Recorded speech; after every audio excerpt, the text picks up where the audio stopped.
ముందు ఆయన మాట్లాడారు రంగరాజన్ గారు బిగ్ టీవీతో. ఒక్కసారి ఆయన ఏం మాట్లాడారో చూద్దాం ఈ ఎపిసోడ్ పైన.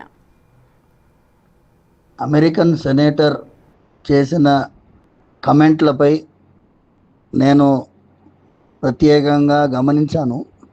ఆయన మన గుడి గురించి ఏమీ నెగటివ్ మాట్లాడలేదు. ఆయన బాధంతా చాలామంది భారతీయులు వర్క్ వీసా మీద వచ్చి అమెరికన్లో పొట్టగొడుతున్నారు అని పెట్టాడు. దానికి ఆయన ఏం చేశాడంటే ట్వీట్లో చిలుకూరు బాలాజీ దేవాలయం యొక్క గుడి ఫోటో పెట్టి ట్వీట్ కొట్టాడు. అంటే వాడు కూడా చిలుకూరు బాలాజీ భక్తుడు అయిపోయినాడు వాడు. అందుకోసం దీని మీద ప్రత్యేకమైనటువంటి నా ప్రతిస్పందన ఇవ్వాలని అవసరం లేదని అనిపిస్తున్నది. ఆయన మన గుడి గురించి నెగటివ్గా మాట్లాడలేదు. భగవంతుడి యొక్క అనుగ్రహం పొంది వీళ్ళు వస్తున్నారు. అమెరికన్ సెనేటర్ చేసిన కమెంట్లపై నేను ప్రత్యేకంగా గమనించాను. ఆయన మన గుడి గురించి ఏమీ నెగటివ్ మాట్లాడలేదు. ఆయన బాధంతా చాలామంది భారతీయులు వర్క్ వీసా మీద వచ్చి అమెరికన్లో పొట్టగొడుతున్నారు అని పెట్టాడు. దానికి ఆయన ఏం చేశాడంటే ట్వీట్లో చిలుకూరు బాలాజీ దేవాలయం యొక్క గుడి ఫోటో పెట్టి ట్వీట్ కొట్టాడు. అంటే వాడు కూడా చిలుకూరు బాలాజీ భక్తుడు అయిపోయినాడు వాడు. అందుకోసం దీని మీద ప్రత్యేకమైనటువంటి నా ప్రతిస్పందన ఇవ్వాలని అవసరం లేదని అనిపిస్తున్నది. ఆయన మన గుడి గురించి నెగటివ్గా మాట్లాడలేదు. భగవంతుడి యొక్క అనుగ్రహం పొంది వీళ్ళు వస్తున్నారు. అమెరికన్ సెనేటర్ చేసిన కమెంట్లపై నేను ప్రత్యేకంగా గమనించాను. ఆయన మన గుడి గురించి రైట్ గణేష్, అది చాలా పాజిటివ్గా గుడి గురించి నెగిటివ్గా ఎక్కడ మాట్లాడలేదు.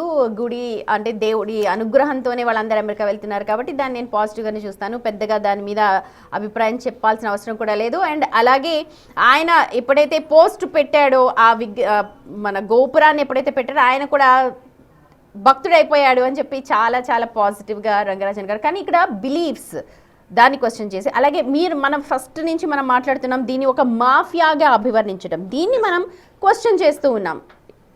అంటే రంగరాజన్ మాటలను మనం నిజంగానే హిందూ అలాగే తీసుకుంటుంది. నేను అంటుంది హిందూ అనేది ఒక మతం కాదు, ఒక భారతీయత.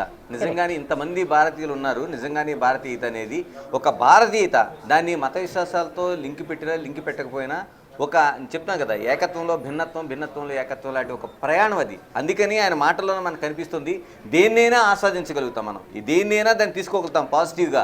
ఈరోజు చేసిన వ్యాఖ్యలకి ఏదైతే ఒక ఇడియట్గా చేసిన వ్యాఖ్యల్ని, ఎరిక్ ష్మిట్ చేసిన వ్యాఖ్యల్ని తీసుకుంటే నిజంగానే ఆయన తీసుకుంది అంటే ఆయన ఏమి సనాతన ధర్మం నుంచి వచ్చినవాడు కాదు, బయోమెడికల్ ఇంజనీరింగ్ చేసిన ఒక సైంటిస్టు. ఇప్పుడు ఏదైతే చిలుకూరు ఆచరణ చేస్తున్న ఎవరైతే రంగరాజన్ ఉన్నాడో ఆయన నిజంగా ఒక సైంటిస్ట్ కావాల్సిన టాపరు, నిజంగా ఒక గోల్డ్ మెడలిస్టు. అలాంటి ఆయన ఏదైతే ఆ బాలాజీ ఆ తండ్రి సంప్రదాయం, సౌందరరాజన్ సంప్రదాయాన్ని తీసుకెళ్ళాడు, నమ్మి, అంటే ఒక సంప్రదాయంగానే కంటే దాన్ని ఈ వ్యవస్థ, భారతీయ వ్యవస్థలో ఉండి సనాతన దాన్ని నమ్మి సనాతన వైపు నడిచి ఆ నమ్మకంతో నాడు ఆయన చేసిన వ్యాఖ్యలు నిజంగానే ఇప్పుడు ఎరిక్ ష్మిట్ లాంటి ఒక చెంపపెట్టలాడు చెప్పాలి. ఎందుకంటే మనం తిట్టడం అంటాం కదా, అంటే ఒక్క మాటలో చెప్పాలంటే యద్భావం తద్భవతి. భగవద్గీత ఇది చెప్తుంది, నువ్వు ఏ భావంతో ఉంటే ఆ భావం నీకు కనిపిస్తుంది. నిజంగానే ఎరిక్ ష్మిట్ భావన అది ఉంటుంది. ఇప్పుడు రంగరాజన్ భావన ఆ విధంగా తీసుకుని ఉంటారు. ఎందుకంటే టోటల్గా ఏ దేవాలయం తీసుకున్నా సరే హిందూ సనాతన ధర్మంలో చెప్తున్న ఒకే ఒక మాట, దేహమే దేవాలయం. ఏదైతే మన మన మన ఇది ఉందో ఇదే దేవాలయం. అందుకని ఇది ఎక్కడికి వెళ్ళినా సరే అది ఉంటుంది. అది ఈ దేశం కాదు, ఆ దేశం కాదు, ఎక్కడికి వెళ్తుంది. అందుకని ఆ దేవాలయం అనేది ఇప్పుడు వేషాల కోసం కావచ్చు, లేకపోతే మన టాలెంట్ కోసం కావచ్చు, ఎక్కడికైనా ఆ నమ్మకంతో, విశ్వాసం ప్రయాణం చేస్తుంది అనేది ఒక మాటలో చెప్పగలిగారు. సుమతి, ఇక్కడ మనం చర్చించుకోవాల్సింది చాలా వరకు భారతీయ సనాతన ధర్మం కావచ్చు, మన టాలెంట్ కావచ్చు, మన దేవదేవుళ్ళ కోసం కావచ్చు జరుగుతున్న దాడి అమెరికాలో ఇంత అంత కాదు. మనం ఒక్కసారి వెనక్కి వెళ్తే అమెరికాలో ఉన్న రిపబ్లిక్ పార్టీ, డెమోక్రాట్స్, రిపబ్లిక్ రెండే పార్టీలు ఉంటాయి.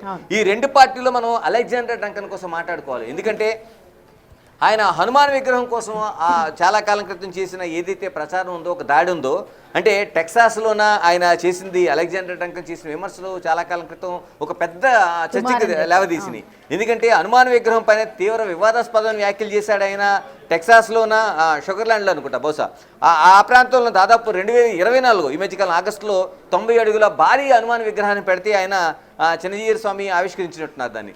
అంటే ఇక్కడ ఆయన చెప్పిందంటే హిందూ ఎవరైతే ఇక్కడ వచ్చి ఉన్నారో వీళ్ళందరూ కూడా నకిలీ దేవుళ్ళ విగ్రహాలని ఏర్పాటు చేస్తున్నారు, ఇది మన ఏదైతే ఒక సిస్టమ్ ఉందో దాన్ని దెబ్బతీస్తుందని చేసిన వ్యాఖ్యలు చాలా వరకు ప్రపంచవ్యాప్తంగా దుమారమై హనుమంతుడు ఏ విధంగా చూస్తాం, చాలా మంది ఇప్పుడు లేచిన వెంటనే జై శ్రీరామ్ అని ఎలా అంటున్నారు, జై హనుమాన్ అంటారు. ఎందుకంటే ఒక ధైర్యాన్ని ఇచ్చే ఒక కొలమ